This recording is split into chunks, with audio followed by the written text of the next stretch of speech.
sorry. Can you sit closer? Please. I'm just waiting for them to finish. You can sit back here. I think it's easier. You tell me when you're going to begin. I'll tell these guys when you're going to begin. Okay. If I see you use your phone, I will throw something at you. Trust me. Trust me. If I see you guys use your phone, okay. If you need to eat, eat. I know you've got an exam coming up. Please don't use your phone though. Try and pay attention. People have paid attention to you, so try and pay attention to them. This is our last one, guys. Everyone just give it their best, including you guys in the front. Give them a round of applause to start. Daryl. You ready? Yeah. Let's go.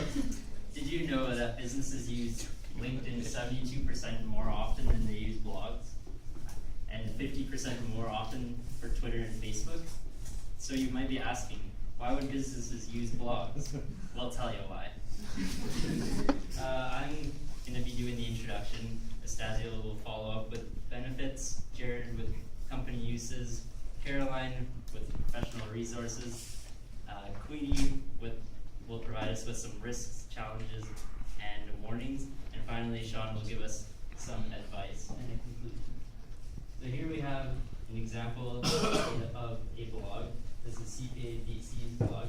So every blog will have a title, the date it was posted, and the author.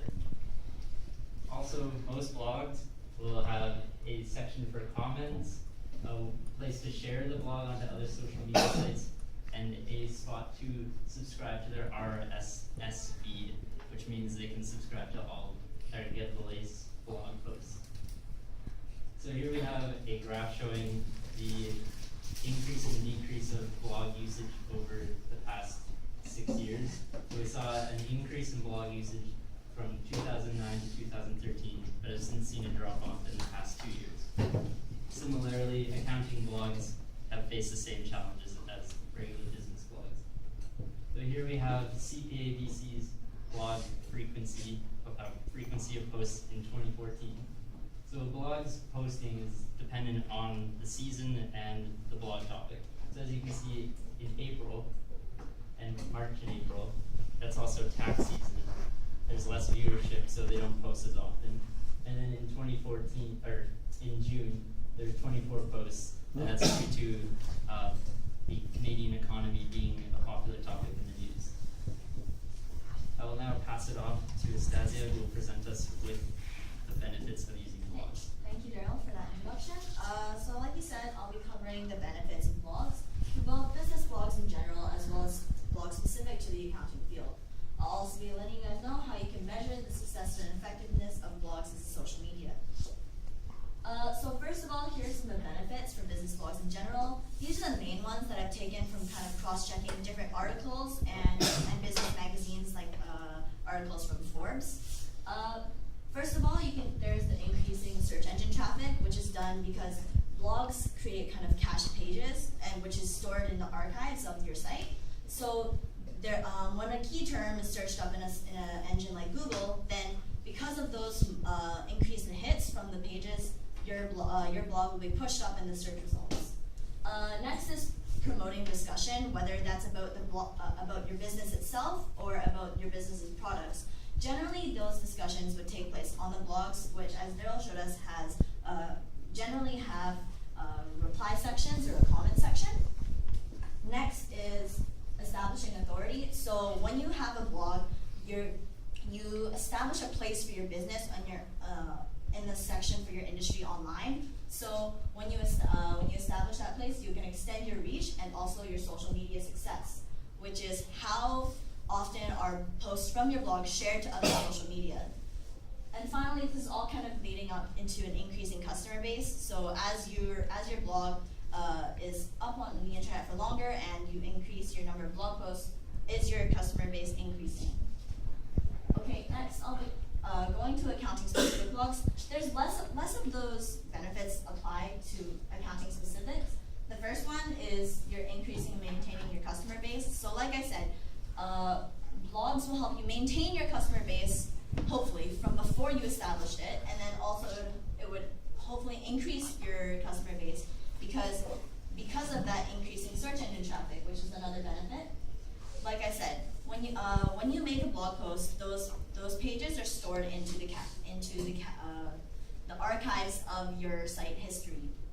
So when you have those cached pages, because of the increasing search engine traffic, you kind of expand your blogs, your businesses and business or firm's place in your industry. When you expand that, when you establish your place and so establish your credibility as a business or a firm, then more people become your customers will become more comfortable and familiar with your brand.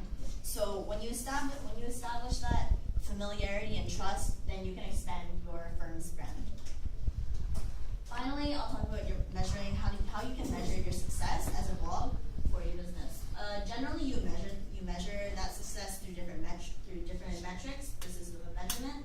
So in this case for blogs, you would use certain points in your blog's life. This would be things like, how is your blog count statistic? Or do you see an increase in visitors and subscribers to your blog through the RSS feed, as Daryl said? Another thing would be, have you seen any improvements in your branding? How has the familiarity increased between you and your customers? Are you mentioned more on other sites such as Facebook or Twitter, as other groups have shown? How is the reach of the blog? So this would be things like how many other third-party media platforms are being shared to, and is there also cross-posting occurring to other sites? You have customer commitment as well. So this would be things like, how many repeat visitors do you have to your blog pages, and how long do those visitors stay and read the different blog posts that you have? And then you have search optimization, which is kind of related to the popularity of your blog. So these would be things like, what kind of keywords are you using in your blog posts, and are other people outsourcing and outlinking to your blogs? And if they are you doing the same thing back to them to help increase your popularity with other businesses? And finally, there's the influence on sales, customer loyalty, and cost. So sales would be, is your blog helping you offer post-purchase support, and is that affecting your customers' decision timings? So how long they're spending whether to decide to buy your products or not, or to buy your services. Then you have customer loyalty. So do you have repeat visitors? Are they participating in those discussions that is a benefit on your blog? And finally, the cost. So how is the cost to run your blog change? Part of the cost will be covered by Queenie later, and also, are you seeing an increase or a decrease in that cost? Now I'll be passing off to Jared, who's going to be covering the uses that accounting firms find for those blogs. Thank you, Stasia. First of all, I'll be talking about the different sizes of firms that use the blogs. First of all, there's international. This is Big Four, which was covered by other groups already, and these guys account for 98% of the market capitalization for auditing firms. All of them use blogs. And next I'll be talking about national. The one I chose to focus on was MNP, and they also use blogs. Next is local. These are everybody else, basically. And some of these guys use blogs, some of these guys don't even have websites, so blogs are a little bit out of reach for them. Mm-hmm. And based on the different sizes that actually use the blogs, it becomes pretty obvious that your company should be using one. Next, have internal development. Internal development, storing information for employee use later on.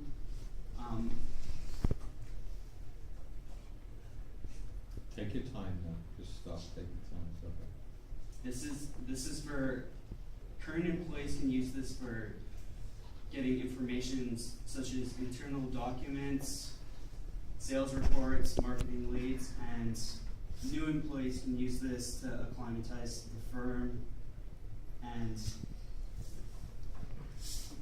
for project management, blogs are a really useful tool because of the sequential nature of blogs. coworkers, managers, and upper management can all look at the project as it's going along, and they can see the resources and leave comments if need be. Next, I'm gonna hand it off to Caroline, who's doing organizational resources. Great, thanks Jared for letting us know about some of the accounting firms and how they use blogs. So I'm going to be discussing professional resources, which is how accounting organizations as a whole are using blogs. So the ones I will be discussing are CPA Canada and CPA USA. CPA USA uses Accounting Web as their website, and then CPA Canada has like their own website as well. So the variety of purposes that CPA Canada has for their website is that they're focused on creating a network of accountants in Canada. So they do this by they have a lot of posts that are more news related, which relate to like raising awareness about dishonest practices in the accounting community, and also there's a room to contribute your ideas and suggestions on these topics. So in this way, everyone's able to connect and kind of feel a sense of community when using this website. So here's an example of one of their posts, or one of their blog posts that they have. It says ideas for deterring the underground economy, in which the author asks the readers what their ideas are and suggestions on how to possibly solve the problem. As it here shows in the comment section, they're able to add and share in the discussion. So for Accounting Web, their website is more focused on doing tutorial-like blog posts. So they're focused on like helping you use accounting software and things like that. And they also allow CPAs to post onto their blogging platform as a guest blogger. So it's not just restricted to the admin that can post onto the blog, but also CPAs from anywhere basically can be able to post on their blog. Here's an example of some of their most popular blog posts, and these are all to do with Excel and basically just help like blog posts and tutorial like things you can use. And here's one of the blog posts that actually tells you how you were able to post onto Accounting Web if you would just like to be a guest blogger. So there are some differences and similarities between accounting organizations as well as specific companies, accounting companies that use blogs. For specific companies, what they tend to do is their blog posts tend to revolve more about their company problems and kind of the events that are going on within their company. So they often try to connect with only their employees and their clients, and that's the main network they're trying to go for. Also, they tend to advertise quite a bit more than the larger organizations. So they're focused on getting their company's name and image out there.